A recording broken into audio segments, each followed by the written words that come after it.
Cheers. Welcome to the Afternoon Pint. I'm Mike Tobin. I'm Matt Conrad. And I'm Micah Brown. Micah Brown. There you go. All right. Coach Micah Brown. Just for full disclosure, this is a second attempt, but here we go, right? Yeah, it is. So, all right. Micah, why don't you give us, our audience a little bit of a background about you, just kind of a quick 30-second kind of biography on you. Yeah, well, I mean, I'm from Florida originally. I mean, I think that's important. And when we look at where we're at now in Canada and it's cold, wet, snowy kind of weather, travel the world. I use football as a vehicle to be able to do that. And I've been in every corner of this earth and chose to settle in Canada where my wife is from. And we wanted to have a family and start our young family there. And that's kind of where things kicked off. Jeez, man, you got a big ring on your hand. What's that about? Oh yeah, that's that's one of the travels right there. That was from the world champions. Wow. Being on the U.S. national team. Holy smokes. Yeah. So Matt, he was your coach. Yeah. You guys, he doesn't look much older than you. I envisioned when you told me your coach was coming on, I thought like the guy from Rocky be coming on here today, but this guy's looking a lot younger, right? So how did Micah become your coach, Matt? Yeah, so I mean, we're the same age. So basically, I was playing football up until about 3 years ago in the Maritime Football League. So if people who are listening don't know or aren't aware, the Maritimes has a kind of senior tackle men's football league, which is it's some pretty good caliber football for if you're not in university anymore and you're not playing pro. It's some pretty good football. So first of all, I encourage you to go out and check it out. We actually have several teams in the 3 provinces, and it's it's been pretty fun to play. And that's how I met Micah. I played for a different team for a few years, and just because of the inner workings of that team and the ownership of that time, and some of the mentality, I thought it was time to move on. And the Halifax Harbor Hawks, which is the sweater I'm wearing right now, I had to wear the old merch for this. They welcomed me on the team with open arms, and it was what a difference in discipline and coaching and structure, which was a great thing. I met a lot of great people who I still really have friendships with and still stay in touch with even long after retiring. That's one of the coolest things about football, honestly. That's awesome. So that's how I met. That's how I met. From your side, how did you end up in Halifax coaching that guy? Yeah, I mean, my story for Halifax is kind of in and out. My initial presence in Halifax was in 2010. I was playing at St. Mary's, playing and going to school there.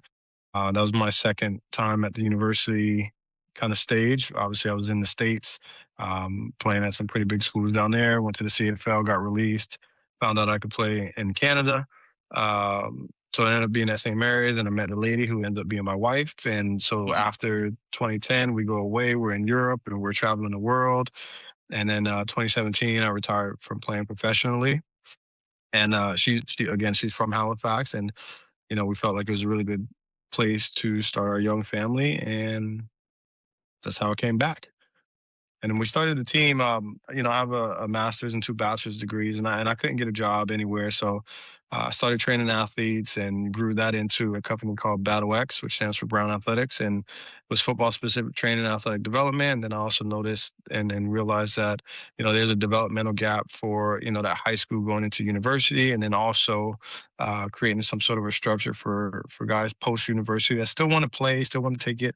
When I say serious, I mean in the sense of they want to feel like they're playing football. They want to have real practice, real plays, and be able to connect with some of the younger players. And so we did that. We started the team, the Halifax Harbor Hawks, and I think in the time that we were there, we sent a couple of the players professionally over to play in Europe. We sent some to the CFL.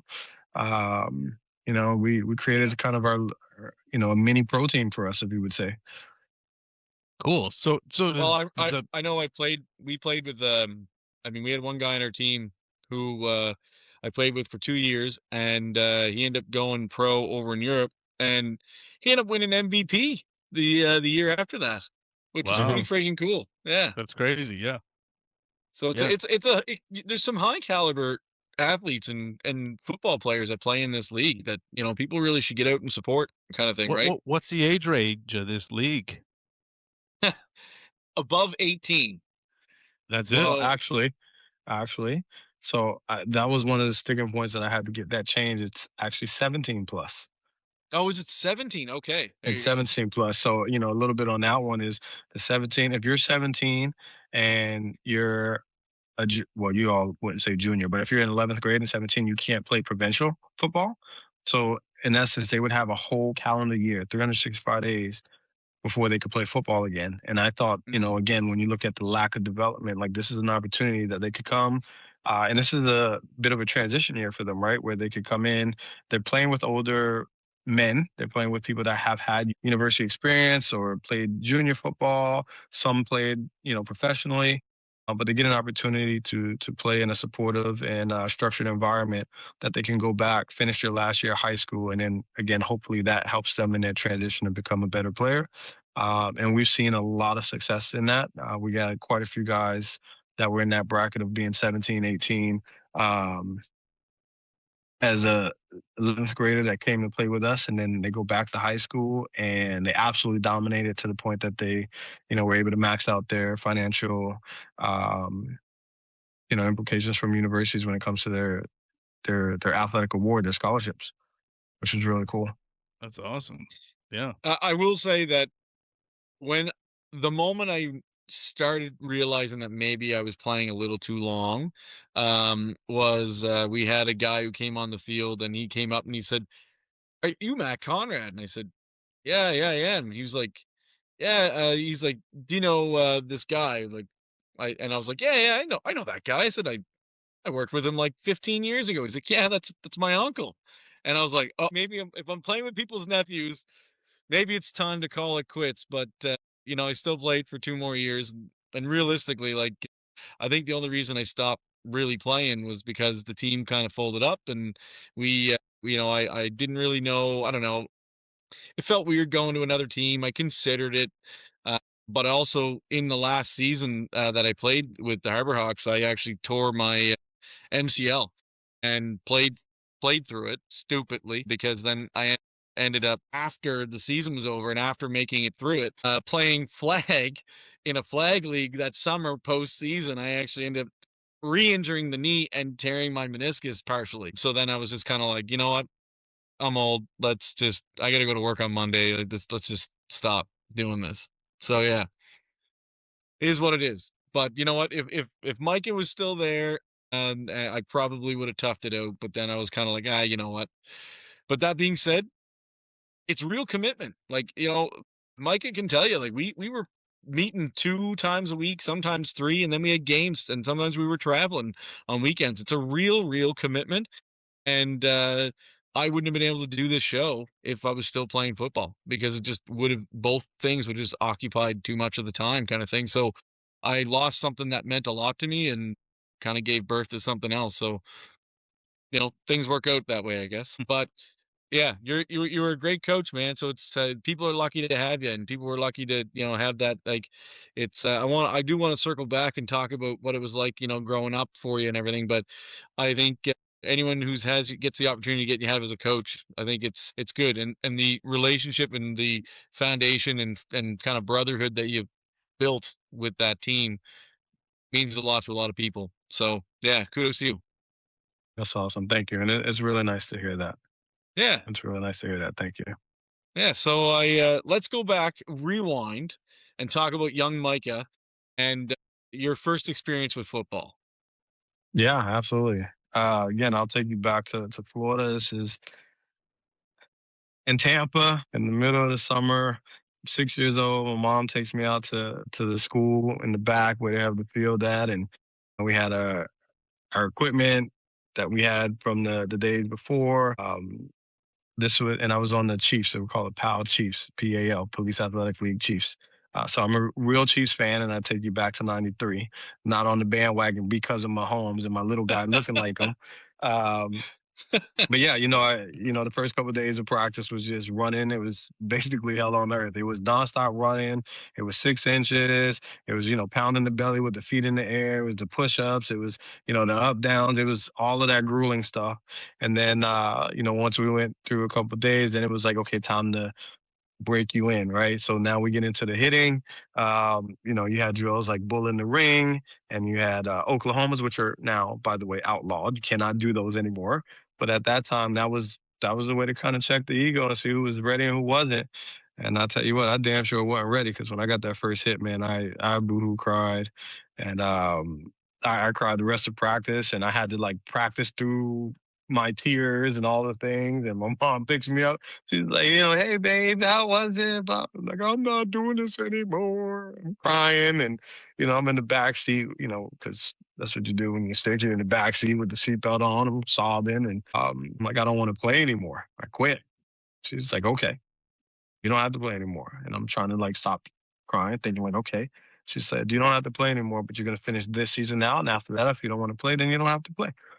But you're not gonna quit because you gave your word, and that's all you got. And it was like a lesson that again, to this day, like I carry that a lot. Yeah. And anytime, if something happens, you mentioned, shutting down the Harbor Hawks and shutting down Battle Axe. And, there's things like that are bittersweet, and on the bitter side, it's hard, because it's like, man, when do you know? I think about that meme. They show this, it's like a cartoon. They show a guy with a pickaxe, and he's like trying to chop through, you know, some brick or some cement.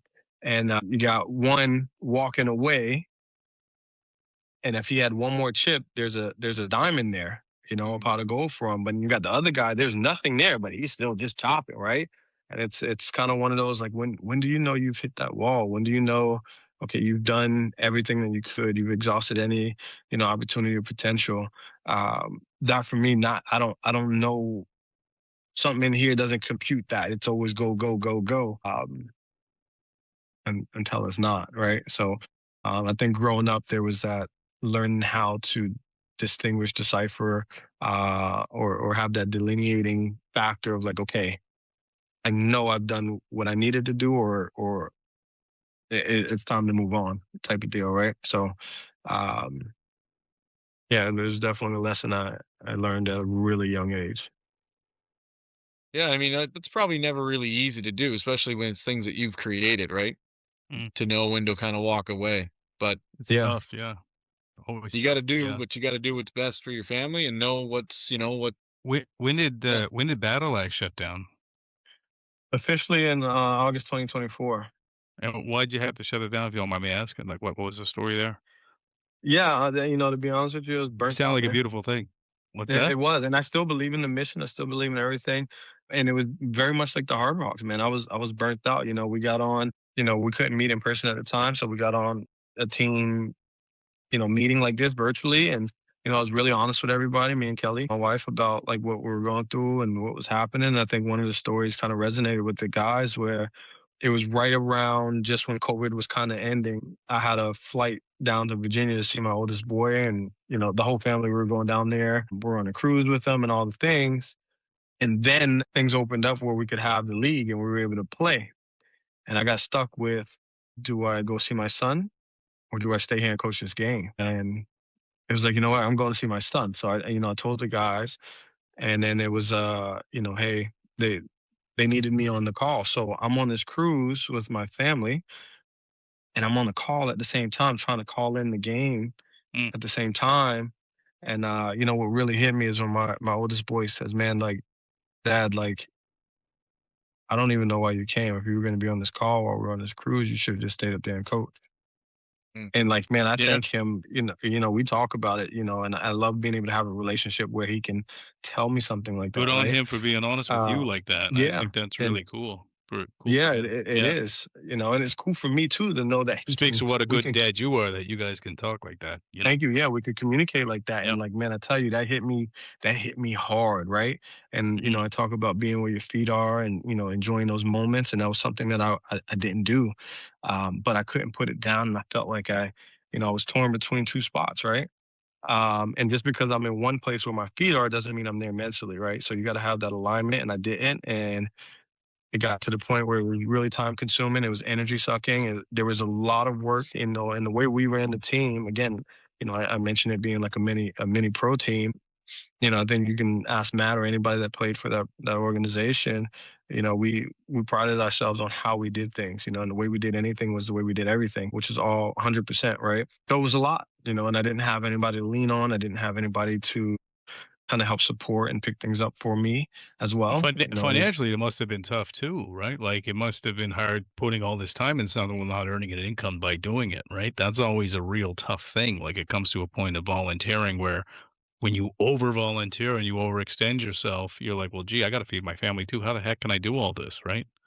yeah, there was that stuff, and we looked at this as more of like a social enterprise in the sense of, being able to construct something that brings so many different people together. Matt talked about, his buddy's nephew that he's Mm, playing football with, like that shit never happens in really many other kind of fields, right? But you're in Mhm. football, and, one of the, connections I would have with the guys, I was telling them about things like, hey, you know what? We're all here for different reasons, but we all need to respect why we're here. We have younger guys that are looking to use this as a stepping stone to get film and to go higher, different levels.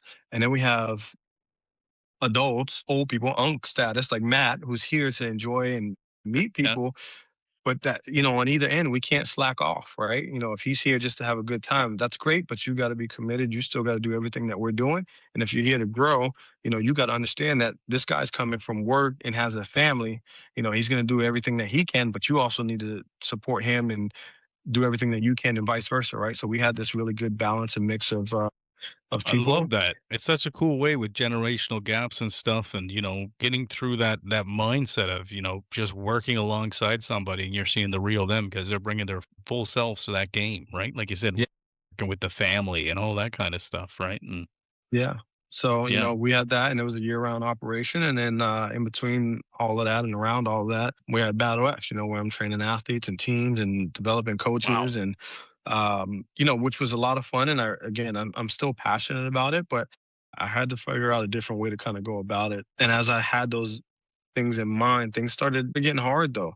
It's more than the training on the physical stuff. It's more than the mental, X's and O's, but you kind of become a bit of a, I don't know, I don't want to say therapist, but they lay it on you, the challenges that they're going through, and you got to respond in such a way to help them. You can't just, oh, F this, F that, F them, like we'll do this. No, like you got to help them, with coping mechanisms, help them learn how to get through things and how to communicate, how to stand up for themselves. And, at the end of the day, you hear so many of these stories and how they're being treated and the experience that they're having. Um, I carry that, so then here I am, now going home because that was my only outlet in a lot of these situations. And but now I'm taking it home, and now I'm taking it to my wife, and then it's like, oh, can we create something to help support these athletes and these people to, be better? And then it's like, it just continues to to grow and almost become insurmountable, the amount of things you're doing, and then you get burnt out. You know what I mean? I Right. didn't have anybody to Yeah. lean on like that. So I get ultimately, it. it was.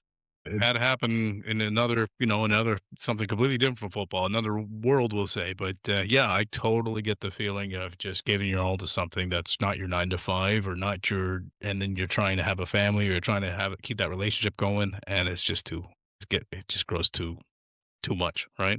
Yeah. yeah. So, yeah, So yeah, that's ultimately what ended up, yeah. some of it happening with Battle X and Harbor Hawks. Yeah. But I mean, it's not the only people that you've coached. You've had a long, extensive list of coaching with different universities and things like that as well, though. So it's not just that you've left a long trail of people that you've coached. There's like Mhm. it was like Dal, SMU, and Saint FX, is it? Not so much with Dow. I worked with a lot of their athletes, but definitely coached at Saint X, coached at SMU, Okay. coaching obviously here at Bishops, coached football Ontario for a number of years, and that would be in Canada. Done some guest coaching in the CFL level, um, and even then when I had Battle X again, I talk about being where your feet are. I was kind of Yeah. stuck to the brick and mortar. I had opportunities to coach in the CFL and to coach, big time college football, FBS in the States and the NCAA. And, you know, those opportunities don't come all the time. And when they do, it's kind of like, do you take it? Because if you don't, you may never get it again. And, I kind of got hit with that, and I didn't take it because I felt like the work I was doing in Halifax was, took precedence for me. And I also didn't want to leave my family, right? When you get in those situations, you almost come, quote unquote, kind of military family where you're, in a place for a period of time, then you're in another place, and, you kind of hop around. And I didn't want that for my family. Yeah, people don't really realize that about the coaching world, right? Where people can see coaches like we see it every day. Like, we're in postseason now, right? And we saw coaches getting fired from NFL and hired from the NFL and all this other stuff. People don't realize that like those are people's families and lives that are now, probably having to pack up and go somewhere kind of thing, right? Like you said, like almost military style, where you're just like, go where the next coaching job is. And sometimes it's not going to be in the same city, right? Not only as a coach too, like around the world as a player, Matt. Your notes here: Germany, Finland, Switzerland, Poland, Italy. You played in all of these places, eh? France. Wow. Yeah. Like I mean, I always think of football as such an American thing. To be honest with you, I don't think of it as a world thing. I just in my little brain, right? Like, what was it like playing football in Germany? Oh man, loved it. Loved it. I mean, Yeah. all of Europe was absolutely great. Fun fact for you, there's more college football on the island of Japan than there is in the US. What? Yeah. And they play really good Wow. football. But being in these different countries, man, like it was an experience, and it was awesome. Like I learned to speak German. My wife and I speak German. Same We did game, like same American football. same American football. They're not playing that CFL game over there, are they? No. No, not the CFL Okay, game, right. which I absolutely love. But Just it's joking. it's American football, right? College rules. American And, football. Wow. yeah, it's really No cool. idea. And each place is different, it's unique in the sense of like something that I think I caught on to is like each country, how they're known as a culture. You get that same kind of feeling on the field. So, I look at Poland, for example. Man, Poland, I think, was probably the most physical league I've played in outside of playing arena football. Finland was the most technical game that I've played in. Like, they were extremely Okay. precise. Japan, extremely disciplined. Like, you could go games without seeing a penalty flag. You get into Germany, you get a mix of the physicality and the finesse and tactical. You go down to Austria, I mean, they are tactical and finesse. Like when I was playing in Italy, it was very, what's a nice way, passionate. You know what I mean? It was passionate football. So, and in Switzerland, it was kind of the opposite. It was a lot of fun, but it was very passive. What a Would be Rolodex another you're way. building for strategy, man. Like, holy smokes. Oh Like, to yeah. think that you've been all around and you've seen all these different ways the game can be interpreted, you can really master that to learn how to conquer an opponent, right?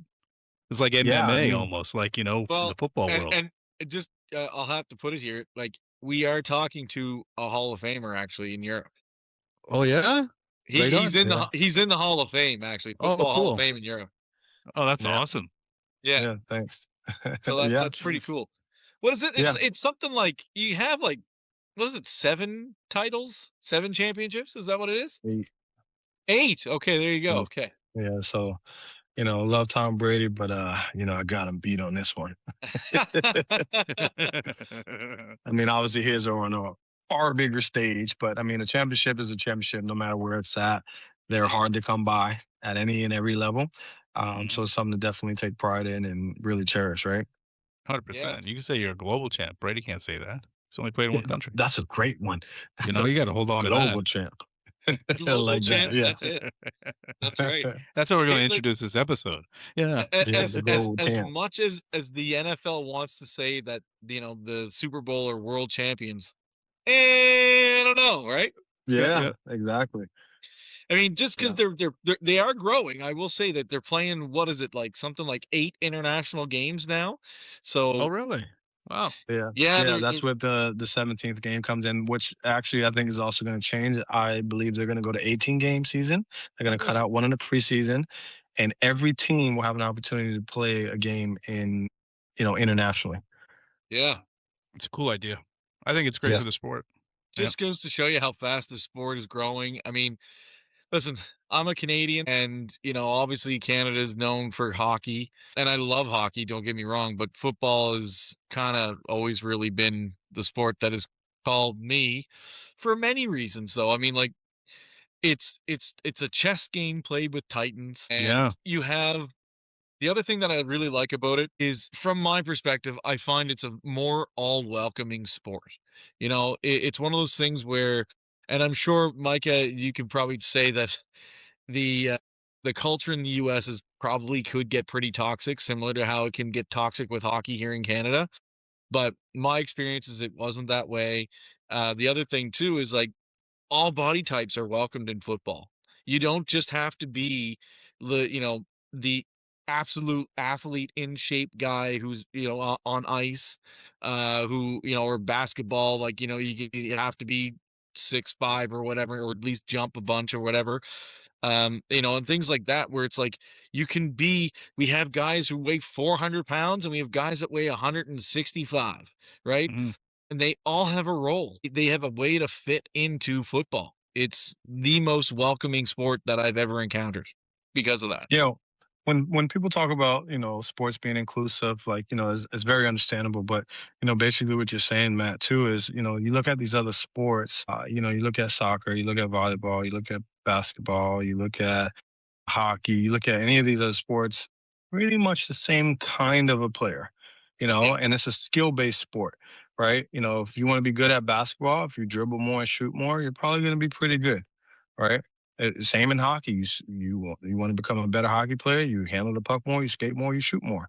Now, Mhm. you have some that are better at defending, you have some being better skilled when it comes to being able to get the puck into the net. You have those kind of variances, but you got to be able to put the ball in the net, the puck in the net, put the ball over the net. You got the same skill sets. Everybody's doing the exact same thing, right? Whereas in football, there's so many different positions and so many different variables per position.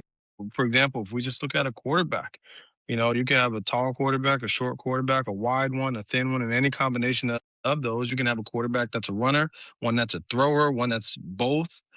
And even with the thrower, you have some that have a strong arm, some that don't. You have some that are really accurate, some aren't. But being able to make, have a spot for them and design a system to their strength and their skill set is like the other part of the beauty of like this chess game, right? Which again, when you talk about being an inclusive sport, we're seeing it now with flag football and how that's exploding. But even with the flag, you have some limitations. That's more of a basketball kind of thing, right? Yeah. You got to be able to run, you catch, and you could defend. Well, you'll probably be pretty good at flag football. Yeah. You have your eyes on the Olympics? Say again? Coming out of retirement for the Olympics, or Oh what? man, listen, no. And if I did, you know what? I would actually try to play for Canada There you go. Okay, instead of yeah, the yeah. U.S. That would be pretty cool. But I'm good where I'm at, man. I had a good career and I enjoyed him, and Yeah. I'm all Yeah. right. Sounds like you did to me. My gosh. Like when you go and I mean, there's another great thing Matt had to ask here, like transitioning, you went from player to thinker, you went from student of the game to now like a coach. And you've got all this world data that you've kind of collected going all around the world. So like in your opinion, whether you want to make this a quick hot take or really take the next 20 minutes to explain, it's up to you. But like what data do you think matters the most in football?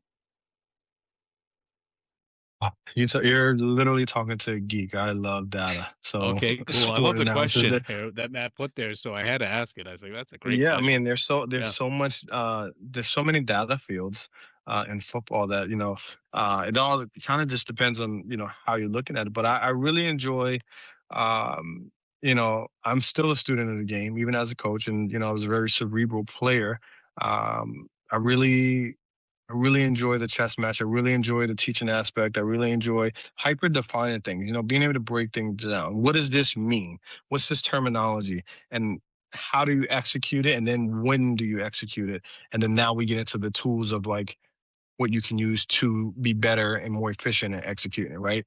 And taking that from a micro level and that hyper definition to the bigger macro and the entire schematic, and then ultimately in the game But I mean, when you ask that question, man, that's a loaded question. Like, are we looking at this as like an opponent scout? Or are we looking at this as a, you know, as a fan trying to, watch and enjoy and interpret the game? So this is another thing that I believe, and you know what, people might have other big fans of other sports might have, might disagree with me, but obviously I'm biased towards football, but I think coaching has the biggest impact in football than any other sport there is.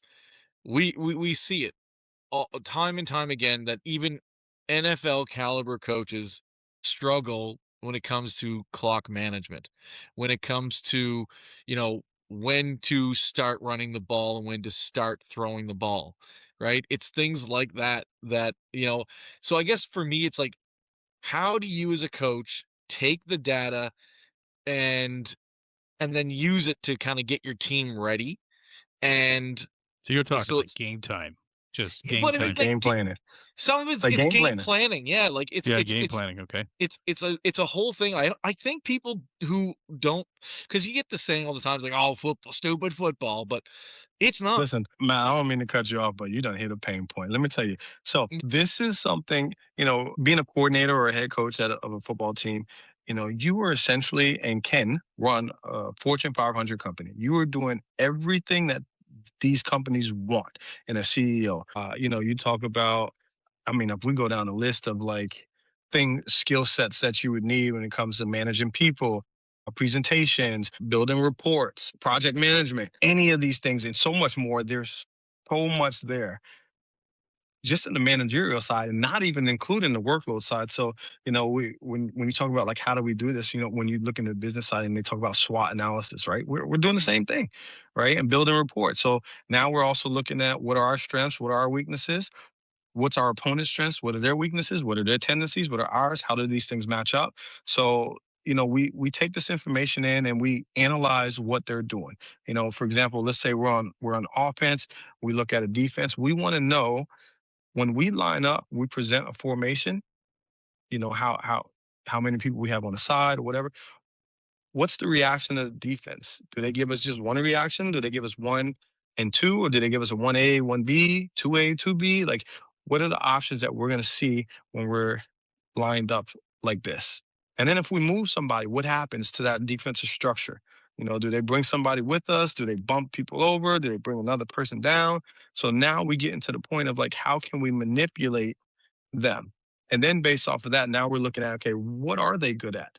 You know, um, who are their stronger players? What coverages do they like? What kind of pressures or blitzes do they like bringing?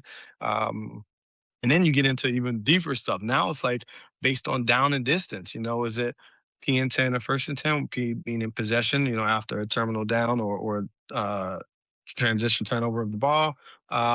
Is it you know the mid game? Second and mid being 4 to 7. Um, is it short game, 2 to 3? Is it, goal line? Is it, then you get into like now where they're at on the field because the way a team, you know, performs being what we call backed up, meaning their back is to their end zone and they have the field to drive versus being in the middle of the field versus being what we would call like the fringe, where they're in that kind of field goal range or in the red zone area. How do they how do they act and move according to where they're at on the field? Then pair that with the down and distance. So the situation, how much time is on the clock. Then you get into personnel, who do they like having on the field? And when they have these people on the field, what are they like doing with those people? If they bring in a Travis Kelsey, is he a guy that just blocks? Or is he a guy that runs routes and catches the ball? Does he do both?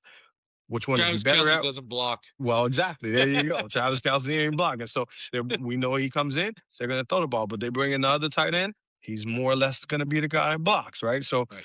it's being able to figure out these things, but from the defensive side or the offensive side, depending on the side of the ball you are, construct their identity. And then now it's like, okay, based on their identity, here's what we can attack, and here's how we can attack it with who we have, how we can dress things up, how we can disguise things, protect things, and being able to build plays off of that. So, I mean, there's, and when you go through all of that, there's scripting, there's reporting. We run reports, we run multiple reports daily.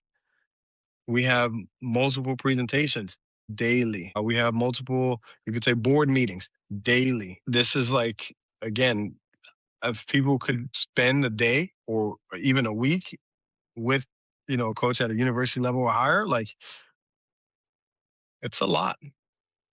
It's Yeah. a lot. And it's really cool, don't get me wrong, but there's a lot.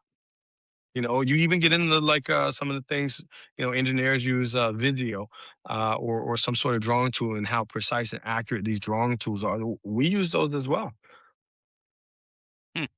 You know what? Well, So like you listen to that kind of like detailed rant of all the different things that go into the game, into one game, into the thought process of the game. And this is what I find, and this is what I love about football is like you hear the common complaint about how like little action football actually has. But here's the thing.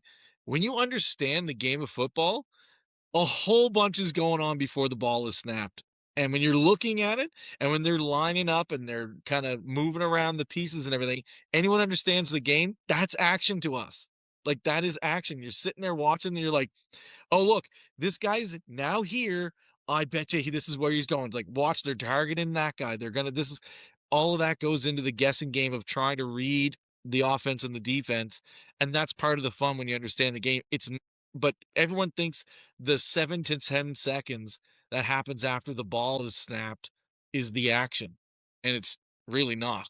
Right. No, yeah. And I mean, and then on top of that, the really cool thing about it is like understanding how to manage a game, right? I'm a Patriots fan, second generation Patriots fan, so I'm not on a bandwagon either, right? And it's one of those things where like I just watched a Patriots game where they had a 9-minute drive and didn't score. That is a successful drive. When you're in the lead, that's exactly what you want. I mean, you want to score, obviously. Like that's obviously the cherry on top. But if you can kill 9 minutes in a game while you had possession of the ball and you have the lead, that is a successful drive, right? yeah, for sure. People might look at it and they might go, "Oh, they didn't score. They didn't get any points on the board. That's, what's that?" It's like what that is almost a quarter gone and they have the lead, Mhm. right? Right? It's clock management seems to be also like, and I don't know, Mikey, you might disagree with me, but clock management seems to be something that NFL coaches struggle with still. It's a hard thing to know when to do it and like, when to run the ball and when not to.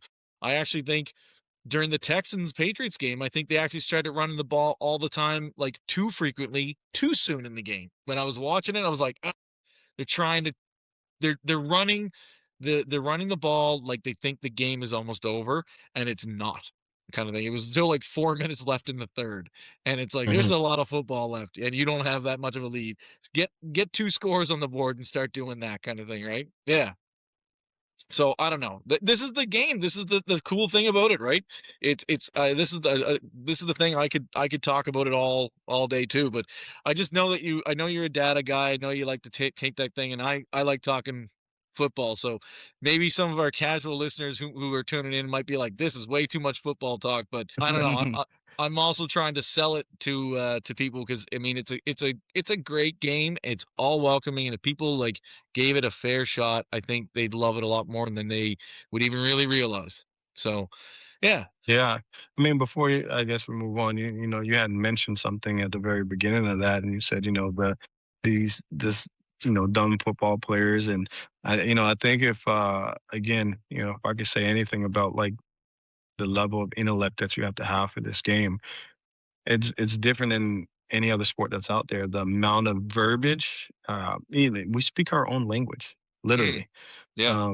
We have our own culture. We have like it's very different. You get into a game or you're on a team, and you come in and you have a playbook that's 400 and something pages, right, full of information that you have to know.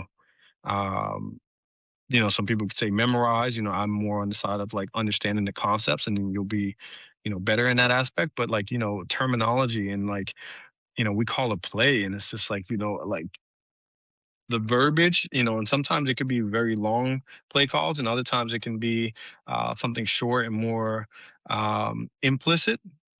But there's still a lot of information in there, and when people can understand that or kind of see that, then they would get a much better appreciation for football as a whole and the athletes themselves. Yeah.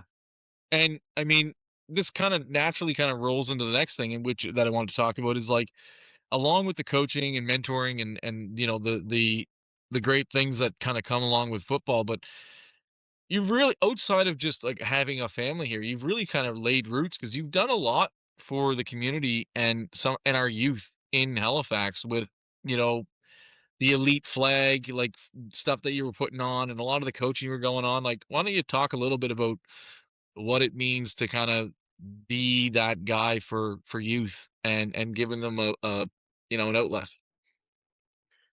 Yeah, I mean that was a branch from Battle X. Battle X again was more one-on-one small group, and again being able to have a holistic approach to the sport and the sport itself. Again, it was more than training. It was more than the X's and O's.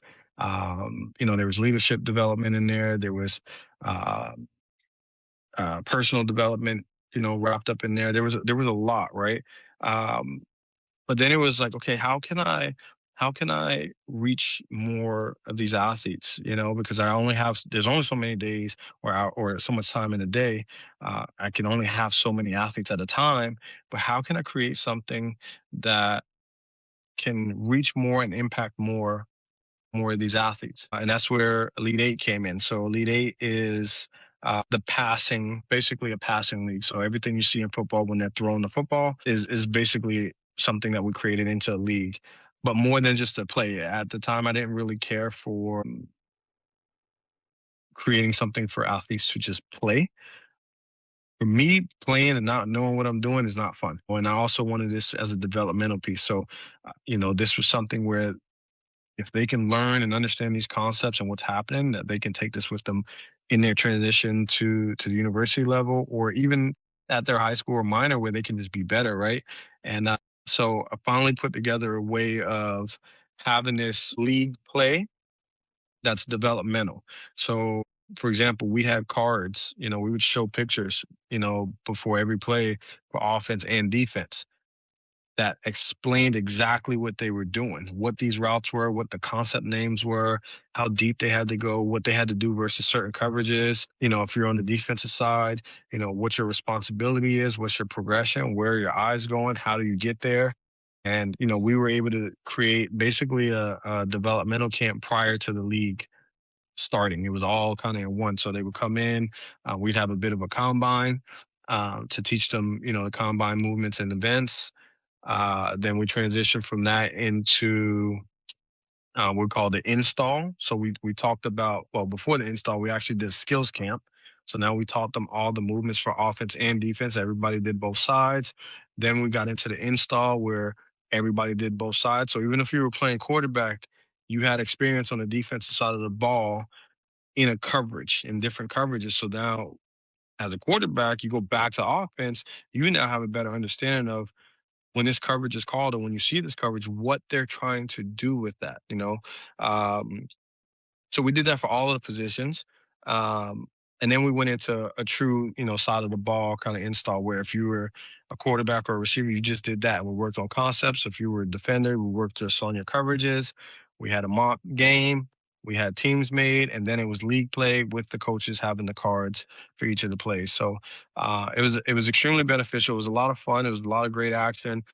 It was extremely competitive, and when you can get something that's competitive, fun, and developmental, those three things typically aren't in the same sentence when you're talking about a league, right? Typically if you're in something that's developmental, it's not really competitive or it's not fun, right? Or if you're in a fun league, well, it's not developmental or it's not competitive. Or if you're in a competitive league, it's not fun or it's not developmental. So to be able to have all three of those indicators being hit was really cool. And then the amount of athletes that we had that went on to continue playing high school and did really well.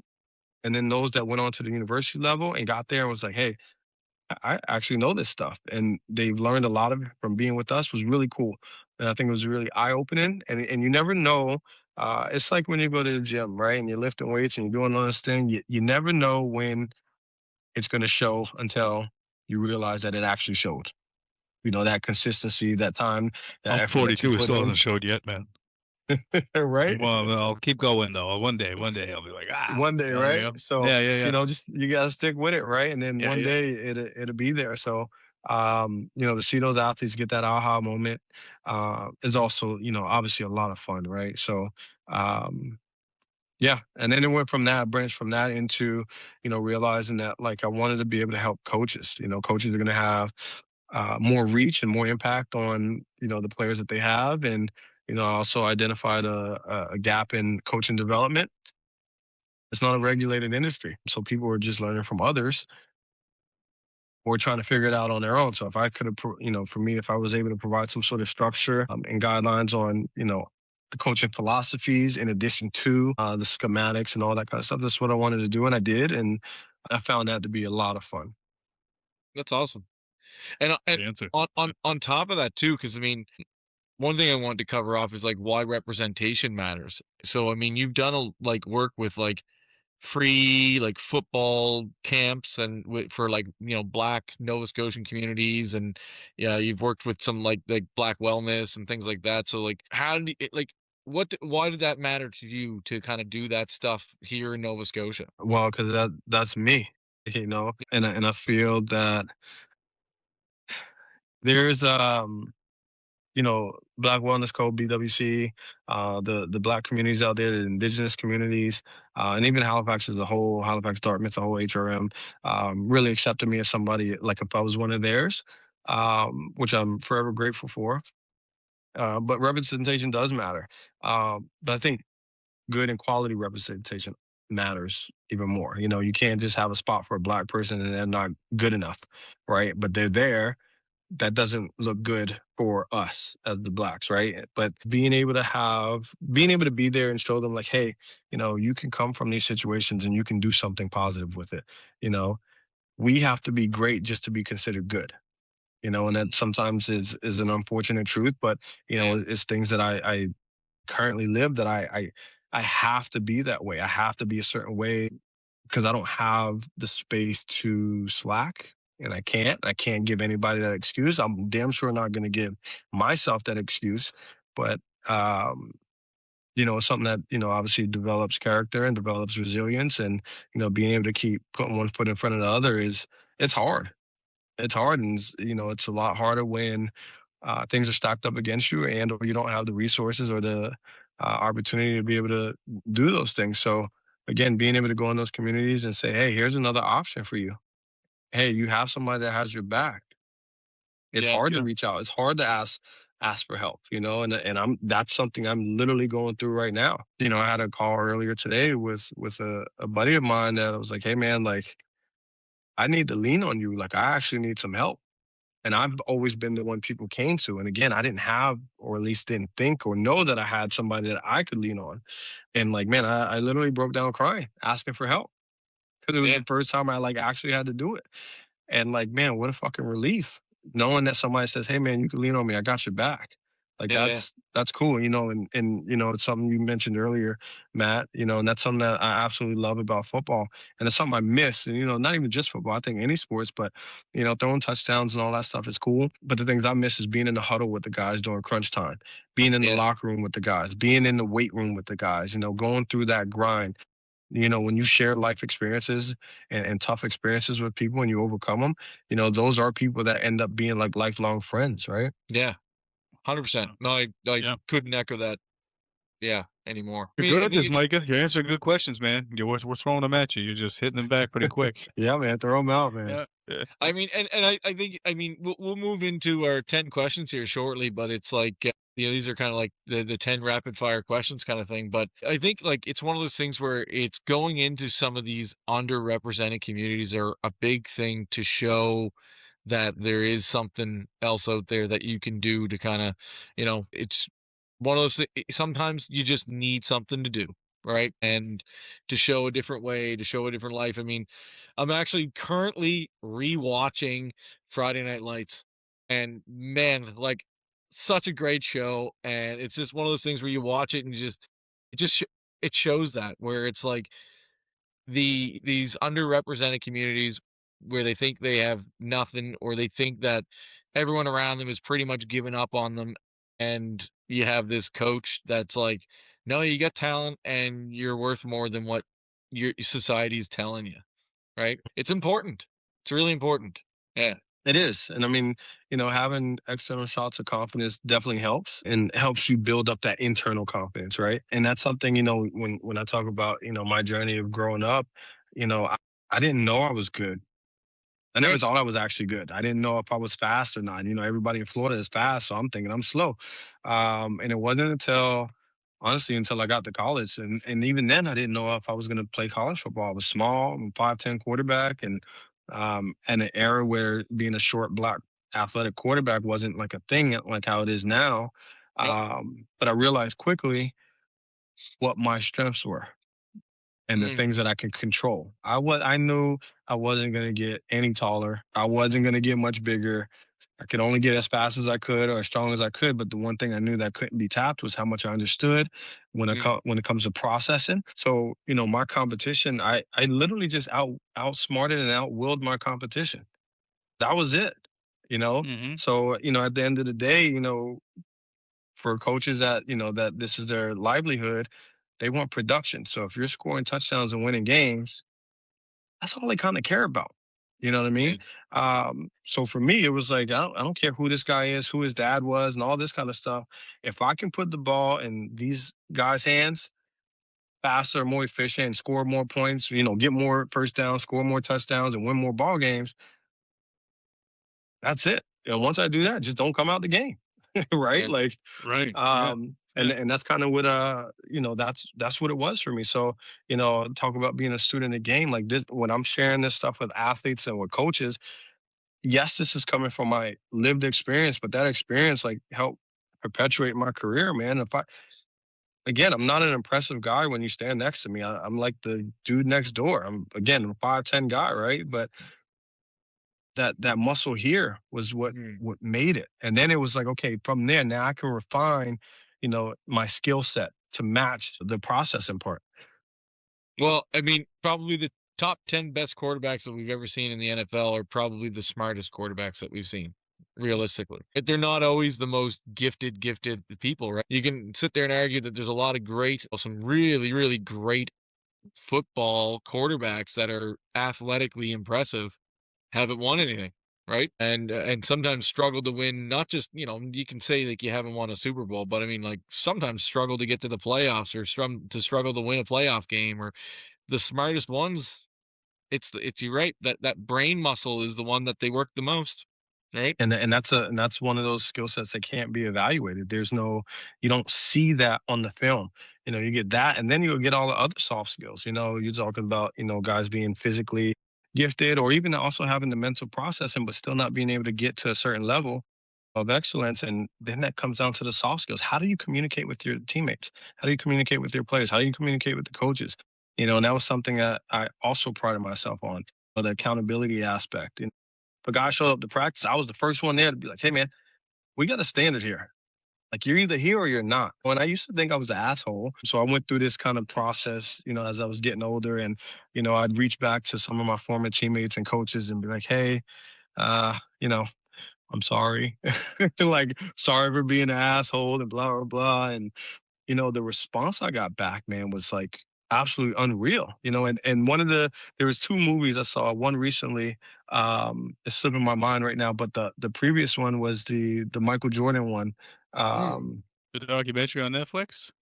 yeah, Last Dance. Yeah. Yeah. That's yeah, amazing, eh?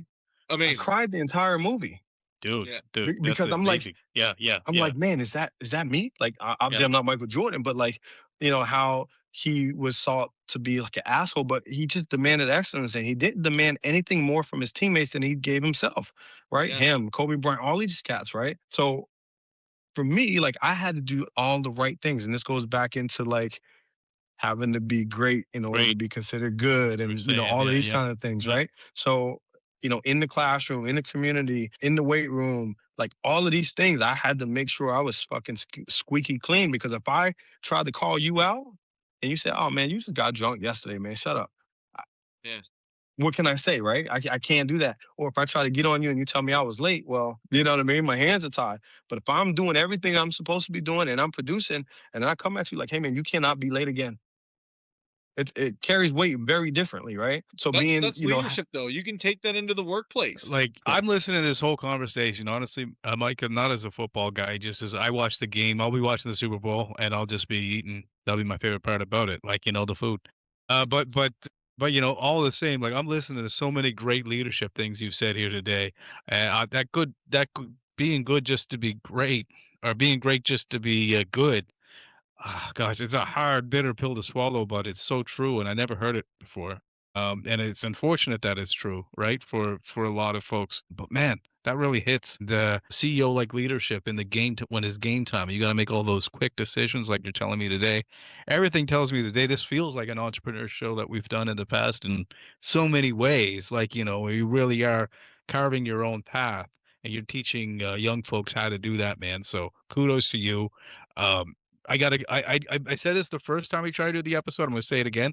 Matt wanted you on our show since we started doing this podcast. You were on the wish list, and I was like, "Who's that?"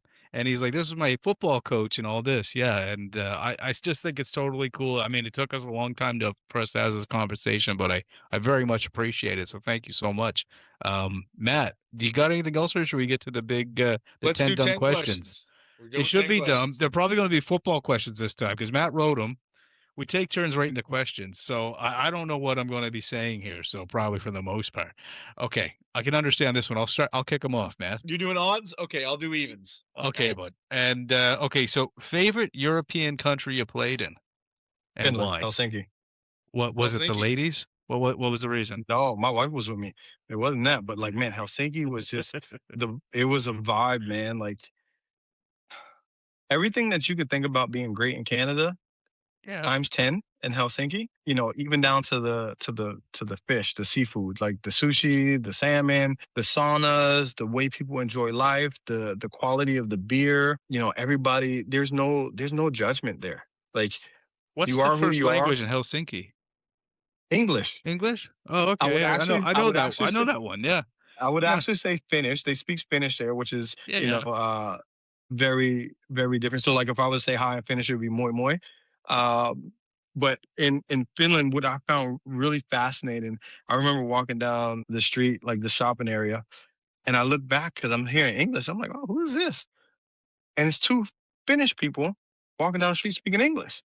And I'm like, why are they doing it? And I was like, oh, I got to stop them. So this is me being outgoing. I was like, excuse me, are you both Finnish? They're like, yeah. And I'm like, okay, why are y'all speaking English?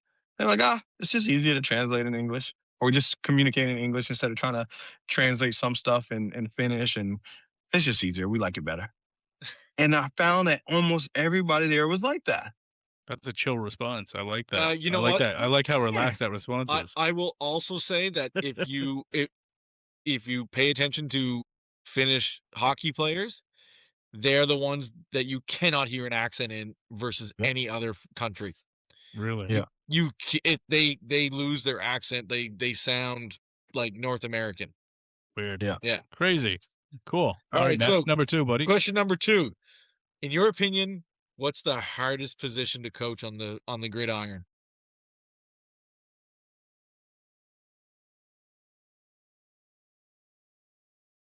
Defensive backs. The most athletic guys in the field. And I coach them currently.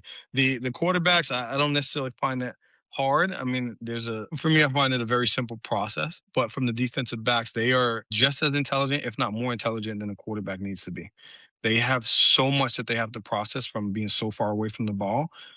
And they are the most exposed. If they make a mistake, it's going to show like big time. Right? Yeah. But there's a lot of information from the defensive back that you have to do in addition to the physical stuff. But I would say defensive backs. Okay. All right. Question number 3 over to you. Question number 3, I'll give you an A or a B here. You can give me either the craziest football story you can think of quickly, or the craziest game, get into the game, the crazy situation where you didn't think you were going to make it to a game on time. A or B? I got a couple of those. Yeah, I'm sure you do. Yeah. So give me one of those. I didn't think I was going to make it to the game. Okay, so we were in Germany. This was 2013. I was hospitalized from food. I had food poisoning. I lost a bunch of weight. I'm in the What'd you eat? hospital in Germany with an IV in my arm. What'd you eat? Some bad chicken wings Okay. it was at a Mexican restaurant in Germany, and it was, man, I was hurting. So I'm in the hospital. I got an IV in, and we're at this position in the season where we have to win this game to make it to the playoffs. Man, and they're getting ready. We're getting ready to go into, obviously it's going into the weekend. So doctors don't work on the weekend, so they would have kept me there. So my wife is there, me and Kelly, and I'm just like what's going to happen? So she's Googling how to take this IV out because we didn't know you could just pull it out. So she's Googling it, like YouTubing it. So we're like, fuck it. So she had my bags packed. She helps me. She takes the IV out. We sneak out the hospital. We hop on the bus. Literally, as it was taking off, 7-hour bus ride down to Munich, excuse me, Saarbrücken or Saarlouis, and go down there. Again, I'm on the bus. I'm like dying profusely, sweating, cold sweats, all the things. We get there. It's hot now, but I'm like freezing. I got this jacket on, and I'm just kind of like in the stands while the game is happening, and like things aren't going too well. So I'm like, oh my God. Like, I think I might actually have to dress and suit up. So I go in the locker room at halftime. We come out. I come out. I didn't even have a warm up. We go in. I get in there for like 4 plays. We had 3 touchdowns. I get out in the fourth quarter. The other guy goes back in and we win the game. And that was it. So Wow. Good story. that was crazy. Amazing. Another crazy one. Playing arena football. So one of my best friends, I call him my brother. He played with me in Europe for a number of years. We started our football journey together in Odessa, West Texas, playing arena football. And arena football is played in a hockey rink. They throw turf over, kind of like the how they do with the Thunderbirds with the lacrosse. Yeah. There, they throw turf on top of the ice. They got pads on the walls, and they got the slack nets up for the rebound for the ball to come off the net. Right. So when you're throwing an arena, it's very different. So Matt, you'd understand this. You know what a post route is. Yeah. Throw a post route, you throw it on the same side the guy is. Well, in arena football, you throw the post on the opposite side of the rink. Okay. Because the way the rink is, the dimensions, right? So you're throwing it over here and he has to go get it. So anyway, I take a drop back, I let the ball go, it's a post route, and my guy runs, he jumps up, catches it over the corner. And like the way the arena in West Texas is, the corner of the bleacher was like overhanging the roundness of the rink a bit. And man, he got folded and like my heart dropped. I'm like, I literally killed my receiver. And then the refs is looking over there and the ref throws his hands up. And then the refs waving for the EMT and the ambulance to come over. We look over and then my buddy pops up. You see him kind of shake his head. And then he does like some little dance. And then he falls down. That was absolutely crazy. And then the same guy, last story, same guy, we're in Germany. This is in Germany. This one's 2014. Man, I throw a dig route, which is a 15-yard in route. Throwing the ball, he catches it. As soon as he turns around, let me back up. So this is when these new helmets came out. So this was like the Rydell. What's that big helmet that they got now? Oh yeah, the one with to prevent the concussions or whatever. I can't remember what it's called. Yeah. Anyway, this new helmet, super. So they sent it and they sent the wrong size. So it was one size too big. So he had to wear it though because the other one wasn't in. So inside they got these things where you could pump it up. So it's all inflated, to protect them. Runs this route, catches his ball, turns and gets smacked. He gets smacked so hard the helmet literally shoots off his head. And I'm talking about, I kid you not, this helmet went like 20 feet in the air. And you can just hear the crowd and then the helmet just falls and just kind of lingers. And yeah, anyway, I've never seen anything like that a day in my life. Just the helmet, just the way it just shot off his head. And he was all right. He didn't have a concussion. He had to come off the field for 3 plays, came back on, and did fine. Wow. So those are my 3 kind of crazy stories. Great. All right. Jeez. Okay. Those are good ones. So question number 4, I'm going to give you 4 offensive positions, and I want you to assign an animal that would best suit those positions. So quarterback, receiver, running back, and O-lineman. O-line, grizzly bear, running back, a cougar, a mountain lion, a receiver, a cheetah, Okay. Okay. and quarterback. What's a really, really, really intelligent animal? Octopus. Chimpanzee, my coach said. Chimpanzee. All right. There you go. That's All good. right. Good answer. Yeah. All right. Next one. Favorite song to run on the field to? An easy one. What's something you're listening to these days when you're getting your laps in? It's a good question. It just kind of depends on the mood. I don't know. When I was playing, I was very much slow jams, kind of R&B style. I love that. Slow down the heart rate, the tempo, and enjoyed that. Then there's other times where I got one. If I was Okay. coming out of a tunnel and going to hit the field, the Seven Nations Army. Oh yeah, That's good. Yeah, Okay. that would be one. All right. Question number 6. So, what's scarier, starting a business or having a D lineman coming at you unblocked? Shit, a D lineman by far. What's All scarier, right. death or starting a business? That's pretty much what that sounds like to me. Right. Yeah. What NFL team did you grow up cheering on, and is it the same team today? Was The it Chiefs. the Yes. lifetime My Chiefs? You family would told us that. disown Yeah. me if I didn't say the Chiefs. My little guy Jackson, he's dubbed as Mini Mahomes. He looks like a man. Oh my God. It's like a short version of him. It's crazy. My Yeah. gosh. Yeah, that's true. That's very true. All right. Question number 8. So, what's the most important advice someone starting a business should know?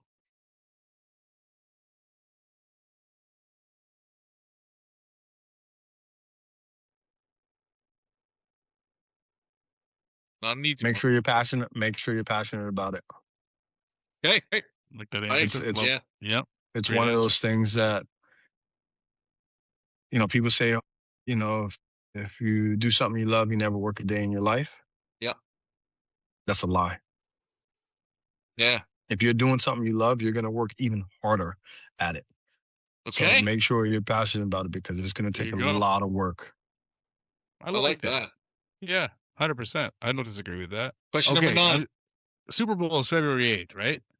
Yeah. Correct? Yeah. So this episode is going to be coming out on February 3rd. So that's perfect. So for Yeah. this question, so who's going to win the Super Bowl this Sunday? What kind of answer do I give here?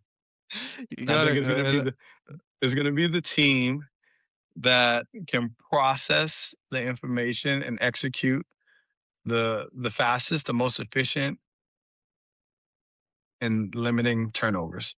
we're Who's looking for a next? name, Micah. We're looking for a name. Who's it man. gonna Give be? us a team, please. Come on, you gotta just say one team. And then we'll see if you're right Sunday. Come on, just you gotta call it Oh, I gotta once. sit back on that. Um, I'll get my sports betting app out now too. So don't be wrong, please. I figure you know the game better than I do. You know you what? know what? Like, I would say, man, that's hard. Sam Darnold's awesome, but I think the Patriots might have this one, man. No way. Okay. Let's go. You know what? I Yeah, was going to give you respect just for even thinking and pondering about it because everyone's like, oh, the Patriots are getting steamrolled. But respect. All right. yeah, Respect. no, I Okay. really like the Seahawks, man. But Thanks for answering. All right, let's see. Number All 10, right. Pat. Question number 10. So this is a little bit more serious one, but with all the chaos that's going on down south of the border, what advice that you, a American born Canadian, would like to pass on to our Canadian American listeners? That's a heavy question, Matt. It's a that heavy is one. heavy. That's loaded. I It's don't the know. last question, so we had to go heavy.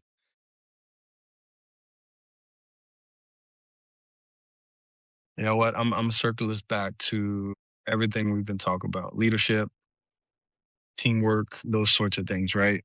Passion, being great, having a certain level of excellence. These are things that I think if we all can understand and really take in, not only will we be better countries individually, but we can be a better community together. Does it take a lot of work? Yes. And it takes accountability. People got to be able to hold their own. but we also got to be able to support one another, and we got to be able to move in the same direction. And sometimes that's parallel, and other times, that's being able to hold each other's hands. But, if we want to be better and we want to grow, we want this thing to, we want to be able to thrive as people, we got to be able to do shit the right way, and we got to be able to communicate and hold each other accountable and do it together. I like the moving in the right direction part, 100%. Yeah. I mean, moving together, right? I mean, 100%. It's sad to see. We want Americans to be our friends. I love America. I love visiting America. I want to go back there, right? I haven't seen Nashville yet. I want to go. Or no, I've seen Nashville. I haven't seen Las Vegas yet. I wanted to. I want to do the Hunter S. Thompson thing, where you drive down the desert highway in like a convertible. I always thought that'd be really cool to try. So, but they got to make the peace down there first, right? I don't like seeing this ice stuff. It's not fun.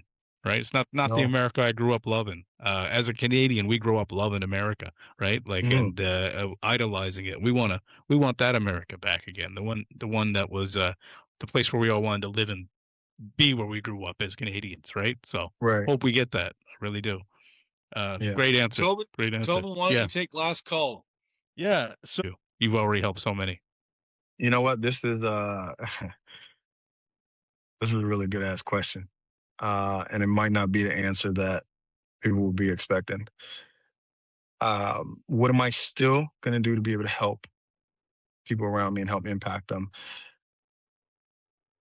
I can't say this is a still, because this is something I've never done, really. But now I need to help myself so that way I can be there to help others. Yeah, I got to be able to do for me. I got to be able to pull myself back together. My personal development, my growth, my health, my mental health, it's all about me. And I have to say it that way. And I'm not even apologizing if it sounds selfish. If it does, it fucking does. I need to do for me so that way I can, help others and be there for others. Bro, listen, here's the thing. They tell you in an airplane, put your air mask on before start helping other people. Right? Mm-hmm.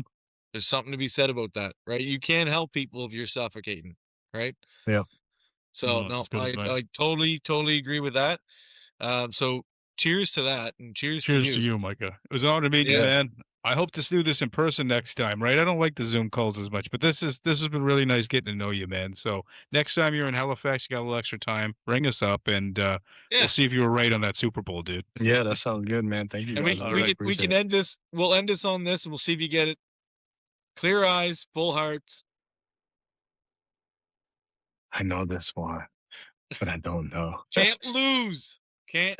Clear eyes, full hearts. Can't. Who's that? That's just what they said on Friday Night Lights. That was the Friday Night Lights. Yeah. Okay, cool. I was about to say, I heard this. I was going to say, don't fart. I don't want to mess it up. All right. Well, anyways, guys, cheers. Cheers. Bye. Yeah, absolutely. Thank you, guys. We're all done. Best like that. Yeah. Really nice meeting you, man. So